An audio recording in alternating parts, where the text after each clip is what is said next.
दोस्तों, भारत और West Indies के बीच खेले गए 5वां सीरीज निर्णायक टी20 मुकाबला पसंद आया हो तो हमारी इस वीडियो को दिल से एक लाइक जरूर कीजिएगा। दोस्तों, भारत और वेस्ट इंडीज के बीच 5 टी20 मैचों की सीरीज का अंतिम रोंगटे खड़े कर देने वाले मुकाबले में एक बार फिर कप्तान हार्दिक पांड्या की टीम के सामने रोहन पावेल की टीम वेस्ट इंडीज खड़ी थी।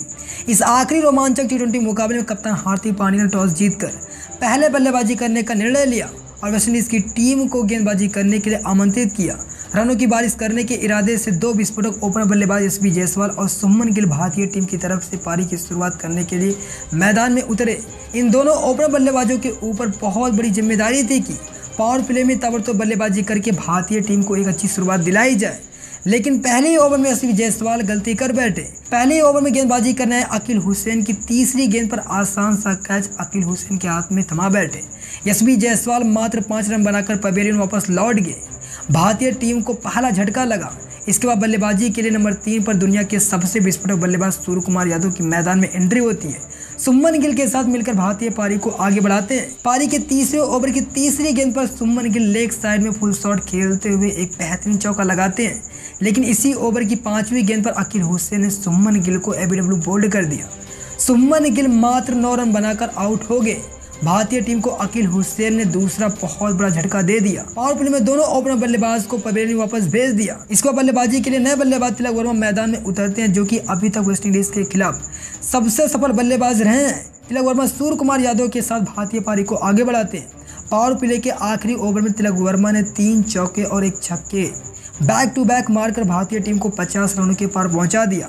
सूर्या और तिलक वर्मा ने वेस्टइंडीज के गेंदबाजों को आड़े हाथों लिया और जमकर पिटाई करने लगे। वेस्टइंडीज की तरफ से चाहे तेज गेंदबाज हो या स्पिनर, सबको बराबर से दोनों बल्लेबाजों ने जमकर पिटाई करना शुरू कर दिया।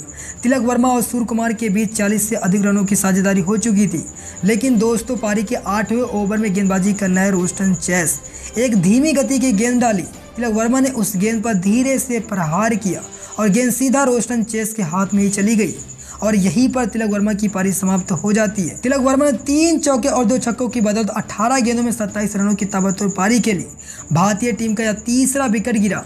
इसके बाद बल्लेबाजी के लिए संजू सैमसन क्रीज पर आते हैं और पहले से सेट हो चुके सूर्य कुमार यादव के साथ भारतीय पारी को आगे बढ़ाते हैं। एक तरफ जहां विकेट गिरते जा रहे थे, वहीं दूसरी तरफ सूर्या मैदान में डटे हुए थे और वेस्टइंडीज के गेंदबाजों का बहुत अच्छे तरीके से सामना कर रहे थे। पारी के 9वें ओवर में संजू सैमसन ने 2 बेहतरीन चौके लगाए। संजू सैमसन बहुत ही शानदार लय में नजर आ रहे थे, लेकिन संजू सैमसन ज्यादा देर तक मैदान में टिक नहीं पाए। 11वें ओवर में गेंदबाजी करने आए रोमारियो सेफ्रेड ने संजू सैमसन को निकोलस पूरन के हाथों स्टंप के पीछे कैच आउट करवा दिया। संजू सैमसन 13 रन बनाकर आउट हो गए। भारतीय टीम का यह चौथा विकेट गिरा। इसके बाद बल्लेबाजी के लिए कप्तान हार्दिक पांड्या स्वयं मैदान में उतरते हैं और सूर्या के साथ पारी को आगे बढ़ाते हैं।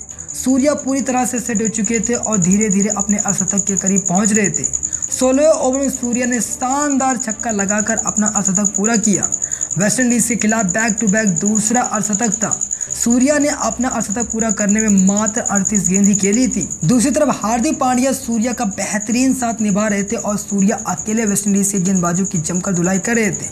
लेकिन इसी बीच दोस्तों, बारिश होने लगी और बारिश के कारण खेल को रोक दिया जाता है। बारिश के बाद खेल शुरू होता है तो 17वें ओवर में रोमारियो सेफ्रेड ने हार्दिक पांड्या को जेसन होल्डर के हाथों कैच आउट करवा दिया। हार्दिक 14 रनों की महत्वपूर्ण पारी के लिए। इसके बाद दोस्तों, अगले ही ओवर में सूर्य कुमार यादव 45 गेंदों में 61 रन बनाकर एबीडब्ल्यू आउट हो जाते हैं। सूर्या के आउट होते ही भारतीय टीम का स्कोर जैसे रुक ही गया हो, क्योंकि उसके बाद 2 विकेट गिरे और अंत में भारतीय टीम 20 ओवर में 9 विकेट के नुकसान पर 165 रन बनाए। वेस्टइंडीज को जीतने के लिए 176 रनों का लक्ष्य मिला। वेस्टइंडीज की तरफ से पारी की शुरुआत करने के लिए काइल मेयर्स के साथ ब्रैंडन किंग मैदान में उतरते हैं। इन दोनों ओपनर बल्लेबाजों के ऊपर जिम्मेदारी थी कि वेस्टइंडीज की टीम को शुरुआती ओवर में एक अच्छी शुरुआत दिलाएं। लेकिन दूसरे ही ओवर में अर्शदीप सिंह ने काइल मेयर्स को एसबी जायसवाल के हाथों कैच आउट करवा दिया। वेस्टइंडीज की टीम को यह पहला विकेट गिरा। इसके बाद दोस्तों, नंबर 3 पर बल्लेबाजी करने के लिए निकोलस पूरन मैदान में आते हैं और ब्रैंडन किंग के साथ मिलकर वेस्टइंडीज की पारी को आगे बढ़ाते हैं। निकोलस पूरन और ब्रैंडन किंग ने मिलकर भारतीय गेंदबाजों की जमकर धुलाई करना शुरू कर दिया। भारतीय टीम का कोई भी गेंदबाज इन दोनों की जोड़ी को तोड़ नहीं पा रहा था। दूसरे विकेट के लिए इन दोनों बल्लेबाजों ने 100 से अधिक रनों की साझेदारी करके भारतीय टीम की सीरीज जीतने की उम्मीद पर पानी फेर दिया। भारतीय गेंदबाजों की तरफ से बहुत ही खराब गेंदबाजी का प्रदर्शन देखने को मिला, तो वहीं पर कप्तान हार्दिक पांड्या अपने मास्टर प्लान में पूरी तरह से फेल हो गए।